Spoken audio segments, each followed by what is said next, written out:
Hello everyone, welcome to class 12 accountancy, and today I'll discuss about the accounting treatment of workman compensation reserve when the new partner admits. So here I have taken a question in which three partners are there, A, B, C, and their profit ratio is 5:3:2. D is the new partner for 1/5 share. Balance sheet is given for the year ended 31st March 2020, in which only one entry, that is WCR, workman compensation reserve, is given, and the amount is 90,000 rupees. So this is the question, and three cases were there. First is if there is no other information in this question.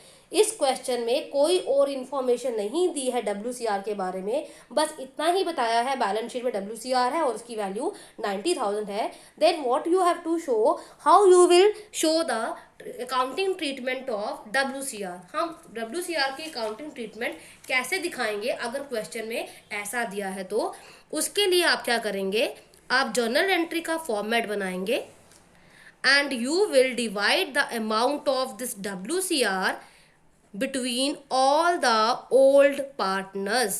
आप तीनों के तीनों partners में WCR का जो amount है 90,000 वो बांट देंगे, A में भी, B में भी और C में भी, जो कि आपका 40,000 A को मिलेगा, 30,000 B को मिलेगा और 20,000 C को मिलेगा. आपने इन तीनों के कैपिटल अकाउंट में ये सारा पैसा ट्रांसफ़र कर देना है और इसलिए आपका WCR इसमें खत्म हो जाएगा. जब आप इस क्वेश्चन में अगर बैलेंस शीट पूछ ली जाए, अगर क्वेश्चन में बैलेंस शीट बनानी होगी, आप WCR की कोई ट्रीटमेंट नहीं दिखाएंगे क्योंकि आपने सारा पैसा पार्टनर्स कैपिटल अकाउंट में तीनों पार्टनर्स को दे दिया. याद रखेंगे सिर्फ ओल्ड पार्टनर्स को ही मिलेगा और उनकी ओल्ड रेशो में ही, नए पार्टनर का इसमें कोई शेयर नहीं होगा.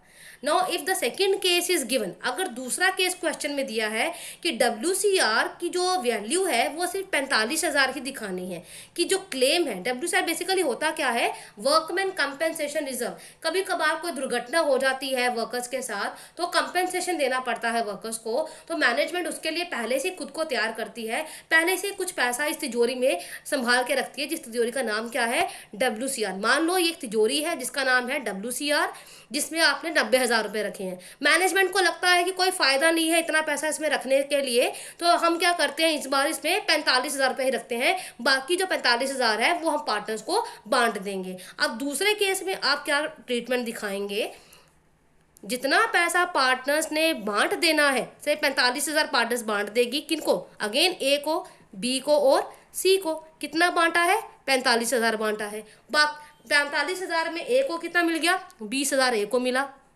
15,000 B को मिला और 10,000 C को मिला. बाकी जो 45,000 रह गया है वो जब आप इस क्वेश्चन की बैलेंस शीट बनाएंगे उसमें दिखाएंगे. रीवैल्यूएशन में कुछ नहीं दिखाएंगे, पार्टनर्स कैपिटल में ये उनको बांट देंगे, और जब बैलेंस शीट बनाएंगे क्वेश्चन में, न्यू बैलेंस शीट जब बनाएंगे तो उस बैलेंस शीट में आप WCR दिखाएंगे ज़रूर, लेकिन उसकी वैल्यू क्या होगी, ये 45,000. Okay, clear. Now the third accounting third case is, अब जो थर्ड केस है उसमें क्या कहता है, थर्ड केस में कहता है कि जो WCR है उसकी वैल्यू बढ़ा दो. है कितनी, 90,000. मैनेजमेंट को लगता है कि शायद इस बार 2 केस हो गए हैं, 2 वर्कर्स को लग गई है, हमें पैसा देना पड़ेगा या अगले साल भी ऐसा हो सकता है, तो मैनेजमेंट क्या करती है, अगर इस साल WCR की वैल्यू 9,000 से बढ़ा देती है. अब WCR की वैल्यू बढ़ रही है, वर्कमैन कंपेंसेशन रिजर्व 9,000 से यहाँ बढ़ रहा है. देखिए यहाँ 90 है, यहाँ 99 है, इसका मतलब 9,000 से बढ़ रहा है, लाइबिलिटी बढ़ रही है. WCR क्या है, लाइबिलिटी है ना, लाइबिलिटी में लिखा है. जब लाइबिलिटी बढ़ रही है तो हम रिवैल्यूएशन में इसकी अकाउंटिंग ट्रीटमेंट दिखाएंगे. तो सबसे पहले हम रिवैल्यूएशन में दिखाएंगे, क्या लिखेंगे, रिवैल्यूएशन में आप इसको कहाँ लिखेंगे, डेबिट की क्रेडिट, ऑफ कोर्स डेबिट में लिखेंगे क्योंकि नुकसान हो रहा है. सो आप रिवैल्यूएशन में पहले एंट्री दिखाएंगे, क्या दिखाएंगे, revaluation account DR to WCR, और रिवैल्यूएशन में आपने कितना दिखाना है, 9,000 की लायबिलिटी और पड़ गई. ये समझ में आ गया.